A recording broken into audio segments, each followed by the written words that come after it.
Hello students, welcome back again to online teaching mode due to this COVID pandemic. Hope this will end soon and we will continue with our classroom teaching. Till then we have to stick with this online teaching. So let us start. Today I am going to start with a new topic which is there in 6th semester paper 2, that is engineering geology. So today we are going to see introduction to engineering geology and engineering properties of rocks. So let's see what is there in this. So engineering geology is the application of science of geology to the technology of ground engineering or civil engineering. So we are using the knowledge of geology to solve the problems of civil engineering projects, maybe construction of dam, maybe construction of tunnel, maybe construction of highway, any project related to civil engineering which is construction is on ground. With the help of geological knowledge we solve the problem. That field is nothing but engineering geology, and this subject requires comprehensive knowledge of geology. The whole there should be knowledge of geology as well as the understanding of engineering properties of and behavior of geological material. Like you should know the engineering property of rocks and engineering property of any structure or behavior of material. Like if granite is there, what will be the problem in that site while construction of dam? If sandstone is there, what will be the problem while construction of dam, tunnel, whatever it is. So you should have knowledge of engineering properties and behavior of geological material. So we'll discuss this in detail, don't worry about this one. So now what is the importance of geology, engineering geology? You can see here, as I told you, engineering geology plays a very important role in civil engineering projects. Most of the times, most structures are built on the ground. So it is very important that civil engineers give the suggestion, or you can say, sorry, engineering geologists give the suggestion how to proceed, how to solve the problem. So this is the importance of engineering geology. Engineering geologists assess the property and behavior of soil and rock formation. They have the better knowledge of rock and soil. Because of that, they can give a better solution to any problem of civil engineering. The practice involves site investigation and site characterization specification. In detail, we'll discuss in next slide what is site investigation and all. To need the engineering projects, like suppose example, if dam construction is there, there is a special purpose for that, requirement for that particular what you can say project. If highway is there, there is a separate purpose for that. If tunnel is there, there is a separate purpose. When if the river reservoir is there, there is a separate purpose. So depending upon purpose, we investigate the site and see the characterization of that particular site. Maybe what type of rocks are there, what type of structures are there. So this all investigation will be done. Example, what engineering geologists do is they what you can say, give the better knowledge how the access to the material can be used for stability of dam.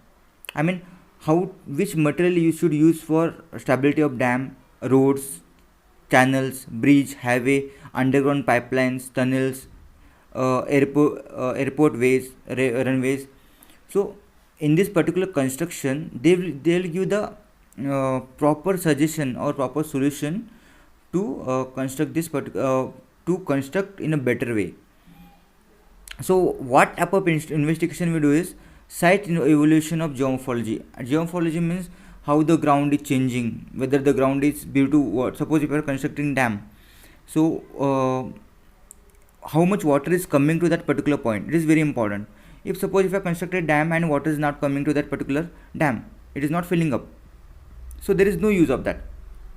So before construction only we do evaluation that how much water may come into that particular region. So this type of investigation will be done in geomorphology. How the hilly region is there, whether the flat terrain is there, all those things will be done in investigation of geomorphology. Then geology and geological structures. So in that particular region, wherever we are constructing anything, what type of geology is there, what type of rock is there, what type of structures are there, whether the fault, fold, this type of structures present in that particular region. whether they will affect our construction. All these things will be investigated by engineering geologists. Whether the zone is strong or weak, like maybe seismically, earthquake zone you can say. So if the earthquake zone is there, so you should take a precaution and make a better foundation for that particular structure or project. So it is very important to know whether the area is seismically active or strong or weak zone is there. And one most importantly, material evolution for their stability, like what type of material should be used for foundation, what type of material should be used for superstructure. I mean, superstructure means what? The construction which is above ground, it's called a superstructure. And stability of structure. And what stability of structure means what? If the structure is there, I mean, if the construction is there of particular thing, whether that particular thing, what particular project will be stable for longer time, that will be seen, and engineering geologists solve the problem. So now let us see engineering properties of rocks. So there are many engineering properties of rocks, that is crushing strength, also called as compressive strength, porosity, density, abrasion resistance, frost and fire resistance, permeability, absorption value, tensile strength, transverse strength, shear strength. But for your syllabus they have given only crushing strength, porosity, density and abrasion resistance. So in this lecture we are going to discuss these four. So first one is crushing strength, also called as compressive strength. It is resistance offered by a rock to pressure. When you apply the pressure on a particular rock, how the rock is resisting to the pressure, that is also known as compressive strength or crushing strength. Also we can define this as a maximum force expressed per unit area which a rock can withstand. Suppose if you have taken a particular shape of rock or size of rock, that particular size of rock, how much it can take the weight, take the pressure, okay, that is nothing but compressive strength. Any force beyond the compressive strength causes the failure of rock. Means what? If the compressive strength is 500 tons, if suppose if you are giving 600 tons, weight is above, I mean in that particular rock or stone, the weight is more than compressive strength, maybe 600 tons, that rock will break. That is called as failure of rock. The rocks are used for foundation of civil engineering structures, and for roads road metals must have high compressive strength, because for foundation means what? Which is construction done below the ground. So what happens, when you construct this, there will be weight on foundation. So the rock which is at the foundation should withstand that particular pressure. So because of that, there should have high compressive strength to the foundation of civil engineering structures and road metals. Determination, I mean, how to determine this particular compressive strength, you can see here.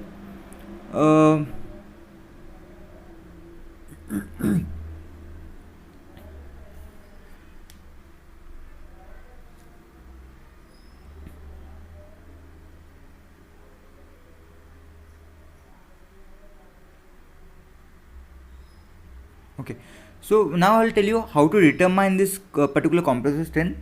There is something called as UTM machine, universal testing machine, UTM machine. So here you can see universal testing machine is here, you can see here. So in this machine they use two types of material. One may be cylindrical, you can see cylindrical material, or one may be square, or what you can say cube. And cube is usually 5 centimeter in size, and cylinder is usually of length 2 centimeter and diameter 2.5 centimeter. So there are two types of compressive strength testing machines. One is uniaxial compressive strength machine, and second one is triaxial compressive strength machine. What is uniaxial is what you know. So here this machine is uniaxial machine. So here you can see there is a base plate here, okay, on that sample is kept, okay, and from above the pressure is building, so they are generating the pressure. So from uni means unidirectional, or you can say only from one direction they are building the pressure, okay. Here also you can see this is a base plate and this is a pressure from here they are generating the pressure till there will be crack on this one. When you build the pressure on this one, there will be crack on this particular brick. That when we generate first crack, that is nothing but compressive strength of that particular material. Suppose if you are giving 100 kgs or 200 kgs, 500 kgs, and at 600 kgs the rock has given one crack. That means what? That rock has compressive strength 600 kgs. That means it can take the pressure of 600 kg. So after exceeding the pressure, this will break like this, you can see here. So this is called as failure. I hope you understood. So there are standards of compressive strength, you can see here. When we say very high compressive strength, if the compressive strength is more than 2240 kilogram per cubic centimeter. If you take 1 cubic centimeter material which has all the sides are 1 centimeter, and if I apply the pressure on this one, this brick, if it takes more than, or this rock, if it take more than 240 kg weight and it is not getting cracked, that is nothing but very high compressive strength or very high strength. Only high strength 1120 to 2240. Medium strength 500 to 1120. So low strength 200 to 500, and very low strength that is less than 200. So you can see here A grade, B grade, up to C grade, E grade it is. So A grade is a very good compressive strength rock, and E is the very worst compressive strength rock. Usually igneous rocks give very high compressive strength because it is very crystalline and compacted compared to sedimentary and metamorphic. Sedimentary generally has, as you know, layerings you can see here, that is called bedding planes. Beddings are there. If you say this is a pressure, if you keep the brick or any stone parallel to the direction of pressure, so you can see this is the direction of pressure and this is a bedding plane, okay. If both are parallel to each other, the compressive strength of this will be very less, because it cannot withstand too high pressure, because it can break from this along this particular plane. But if you give pressure perpendicular to the bedding plane, it can withstand more than this one. It is the example of sandstone. If sandstone has beddings, you should keep the sandstone perpendicular to the pressure, then only it can withstand more and more pressure. So some of the common examples for compressive strength you can see here. Dolerite has 1500 to 3500 kg per cubic centimeter, and basalt has 1500 to 3500, it is almost the same. Quartzite has 1500 to 300 depending upon how we are keeping the rock. Granite has, you can see, 1000 to 2500. Marble you can see 700 to 2000. Gneiss you can see 500 to 2500. Sandstone you can see the variation 200 to 2500. If you keep like this parallel to the what you can say parallel to the pressure or direction of pressure, you will be getting 200 kg per cubic centimeter. If you keep like this, we may get 2500 kg per cubic centimeter. So that is very important when you keep how you are keeping the sample for foundation.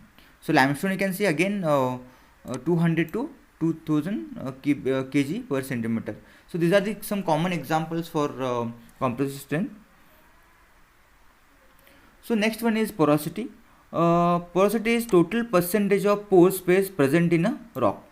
So how much percentage of pores are there in the particular rock? Suppose if I have taken one rock, consider it is a 100% rock, and in that 100% rock, how much percentage of pores are present? That is nothing but porosity. Then numerically, how we can express this one? Ratio between total volume of pore spaces present in rock to the total volume of rock. So suppose total volume of rock is 1 kg and pore spaces are around 20 100 kg, and sorry, rock sizes volume is 100 kg and the pore spaces are 20. So percentage of pore spaces are 20%. So like this. The rock will be highly porous if it is composed of spherical or rounded grains.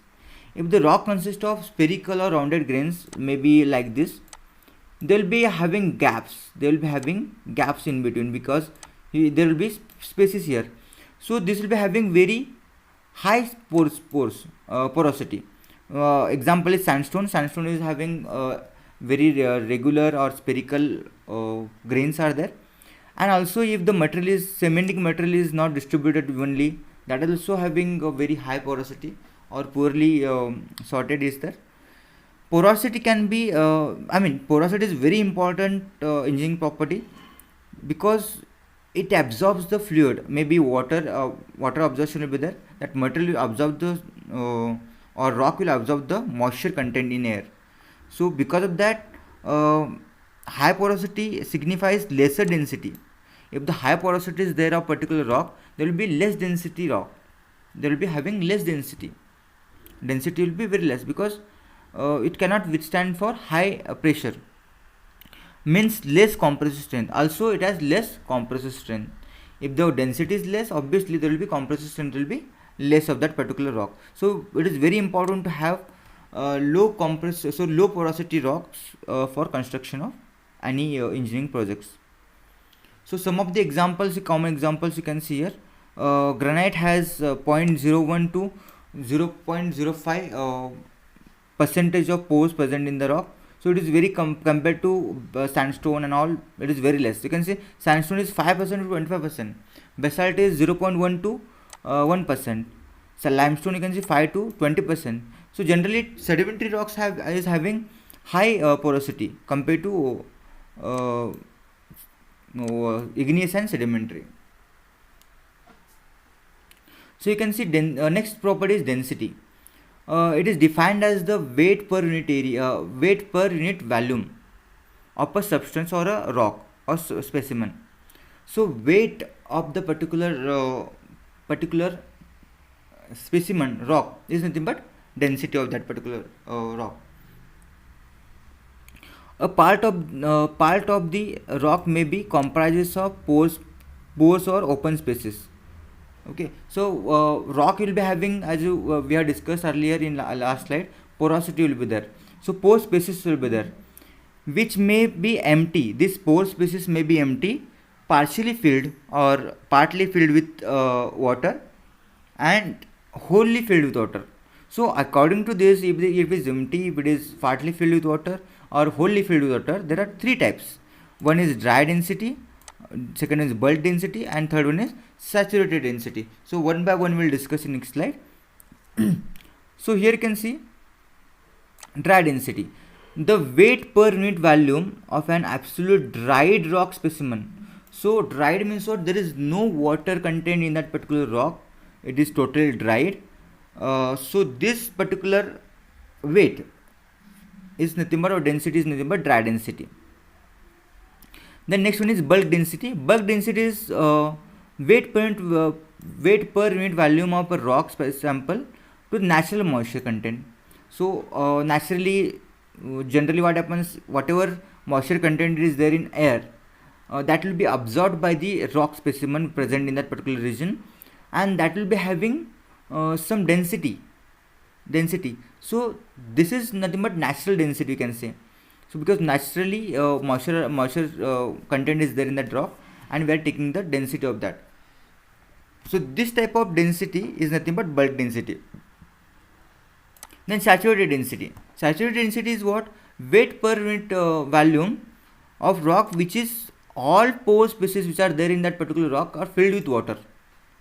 So saturated rock is there, which is filled, all pore spaces are filled with water. And most of the engineering engineers use bulk density because it is a natural density. So you can see some of the examples I have given here of bulk density, which are in gram cubic centimeter.